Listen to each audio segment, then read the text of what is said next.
mesazhet të sotëm. Nuk I lexova më kot dy mesazhet për të parë edhe se ku jemi pas 4 vitesh me përshëndetjet. Qartazi kemi një diferencë të madhe midis dy mesazheve të para 4 viteve dhe sot.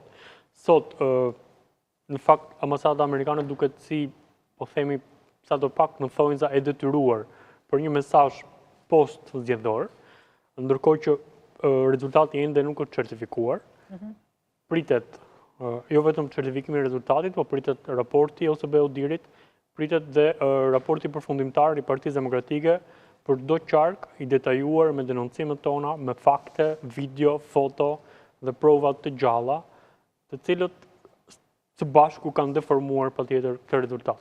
Dhe që në fakt, fatkeqësisht, nuk kemi patur dot as këtë herë një palë zgjedhje të ndeshme të lira ku shqiptarët të shkojnë me vullnet të qetë përpara kutive të votimit. Dhe sa I takon diferencës midis dy mesazheve të ambasadës së Shtetit Bashkuara, ku kujtoj që sot nuk kemi ambasador ende, pra nuk kemi një po themi sinkron të ndryshimeve që kanë ndodhur në Shtetet Bashkuara të Amerikës deri në ambasadën tonë në rrugën e Elbasanit.